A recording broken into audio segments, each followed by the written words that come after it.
What's going on, guys? Welcome back to your Lake Fork Guide. I got my helper slash nuisance here once again.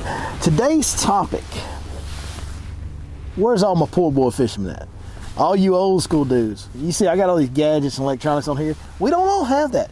Guess what? I didn't always have that myself either, and I remember those times. And today, I'm here to help you be productive on the best winter pattern on Lake Fork without any electronics. Today, I'm gonna tell you guys how to locate and identify exact edges of creek channels with no electronics.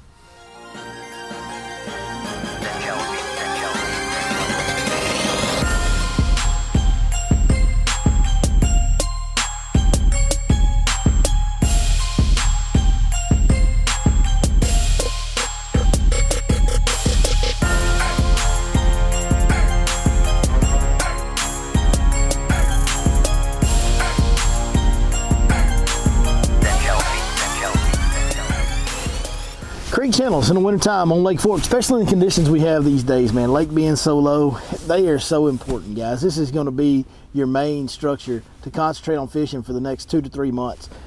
These fish are going to travel in and out of these spawning areas using them, and they're going to set up in creek bends primarily, but they'll set up scattered along the whole creek.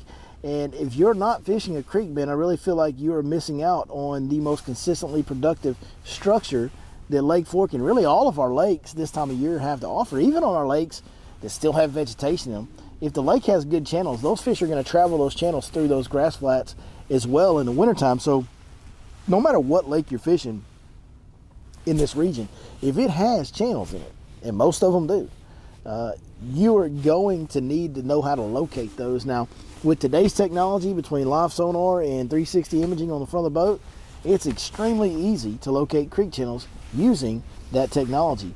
But I'm aware there's plenty of us out there that like to fish that do not have this technology. And even if you do have this technology, the precision with which I can teach you to identify it today can still be beneficial. You can see precise trees that are sitting right on the edge that are going to have the best root systems and to know exactly which trees to target after today's video. So before the lake was impounded, we all know these were just woods, you know, much like those trees back there behind me. You just had trees, and in the bottoms of those areas you'd have little creek channels that flowed through there, and little ditches and drains and low spots and all that kind of stuff flowed through these woods before the lake was impounded and filled up. So what you have under the surface in some of the areas, especially the areas in the pockets and the creek arms that have the harder bottoms, you're going to have creek channels that are still really good drop-offs on them. Now, when we're specifically talking about how to identify them, if you want to know anything about how to fish these, we've been doing a lot of discussion here lately about how to fish a jig in these and what parts of the creek to fish and all that. If you look back to our last seminar video, we really went in depth on that. So we're not going to go into that too much today. So the core principle of this theory is the fact that basically trees grow bigger when they're closer to a water source. And that is pretty much a hard and fast rule. I mean, there's no absolutes in fishing. There might be a weird big tree that's not anywhere near a creek channel, but for the most part, if you look across this standing timber, as you can see behind me here, some are skinny, some are medium, some are bigger, and even every once in a while you'll see real great big ones. Now, the biggest trees circumference wise in this area is going to be a live oak tree. Live oaks do like to grow on a water source, and the ones that grew the biggest were right on the water source. And there are creek channels out on Lake Fork, with this lake being low right now, where you can see all these stumps, and you can literally look on a map and then look down that creek channel and identify right where that creek channel is by looking at these trees. Now, what you will notice, if you can have a general idea of where the creek channel flows, you'll start to see big round live oak tree after big round live oak tree, and they won't necessarily be right on top of each other, but as you look down the line of that creek, you can really start to identify every little bend. The other way this is beneficial, even if you have high-end electronics, is that there will be subtle little bend, subtle little kickouts, subtle little coves, little bends that don't show up on any map of any kind and are almost too subtle to show up on like 360 or something like that. But if you follow this tree line and know how to identify that edge, okay, then you're going to see those little subtle things that most people don't know are there, and that can really lead to some key fish catches in the wintertime. So what you're looking for, number one, is the biggest trees. The biggest circumference trees is the thing you're looking for the most, but not just the biggest circumference. You're looking for a consistent line of them. Now, that line may be a straight line, or that line may be a curve or bend, or that line may be just kind of a little zigzag as it goes up that creek arm. That's all going to depend on how that creek was shaped before the lake was built. but you will be able to identify, if you find them, you'll see it, these little defined edges of bigger trees, and then all the trees in the surrounding area will be smaller. All right, so coming up on a really good example of what I was talking about, you can see this is an absolute massive double trunk live oak right here, and you can see the other stumps in the area really thin compared to this.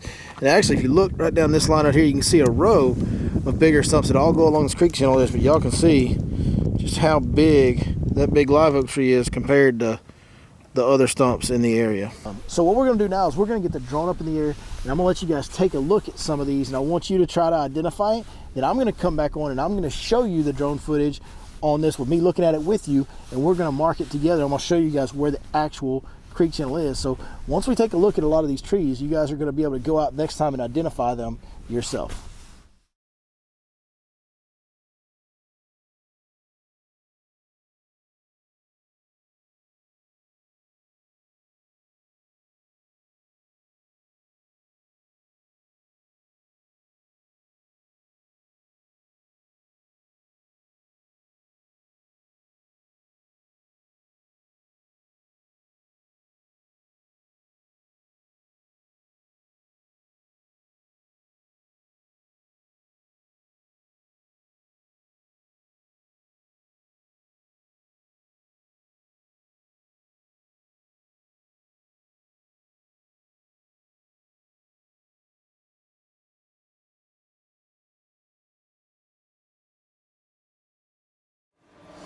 All right, guys, so as we're looking at this here, then you can see that line of timber right there. Now, what I want you to remember is they don't always have to be the biggest stumps. You don't have to find the textbook giant live oak stump.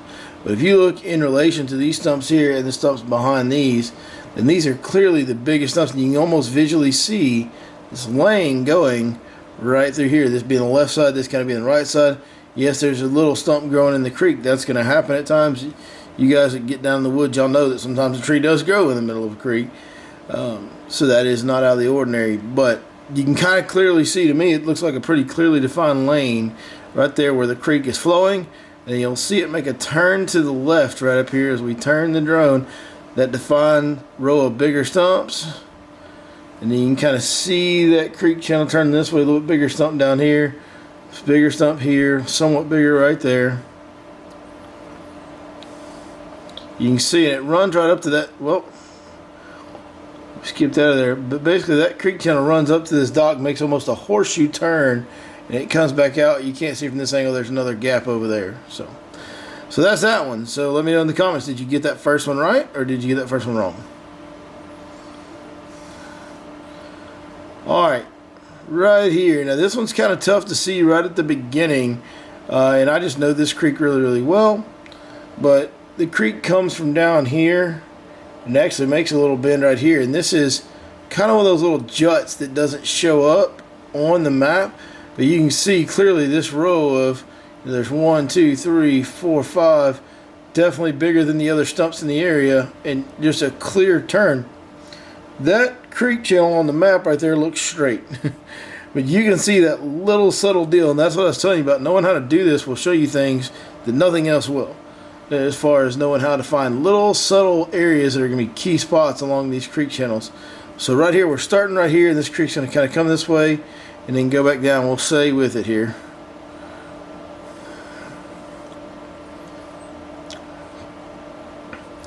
So as we go here, you see a bigger stump, bigger stump, bigger stump, bigger stump. So there's your lane right there. Now, right here, it kind of makes a turn this way. You just follow that lane, even though there's not necessarily bigger stumps, because right over here, well, there's definitely a bigger stump, right? Definitely a bigger stump right there. Huge. That's a huge stump. And so then also on top of that, as you'll see up here, it's going to be a bigger stump. There's one growing in the creek channel. You always tell the ones that are growing in the creek channel either partially or completely, because they lean a lot. That one's leaning, pointing back that way, kind of, as you'll see as we get closer to it. But up here, you can start to see bigger stump, bigger stump, bigger stump, bigger stump, bigger stump. You can kind of follow it all already from right here. You can see it comes around this bend, comes this way here, and now you can start to see the lane clearly get defined again. So that's it, man. Pretty simple. Y'all can see it right there, and it's about to cut off on us again. But another crooked stump. So what's that? Hey, that's in the channel.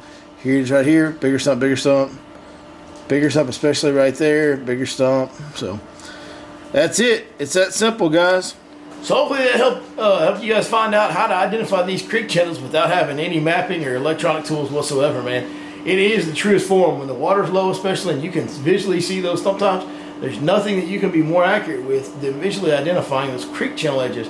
This is a type of video, I've never seen a video like this done before. I didn't go search for it, but I think this might be the only video of its kind out there. So hopefully it's something unique that can get you guys really tuned in to the edges of those creek channels. And just remember, especially when we're on cooling trends and in the colder time of year, unless you're on a warming trend and that's making those fish pull on out of the creek, this will be the most important structure on Lake Fork and our area lakes around here for the next couple months. So learn this, practice it, get good at it, and it should lead to more big fish catches. Thank you guys for watching. As always, we'll see you next time right here on your Lake Fork Guide.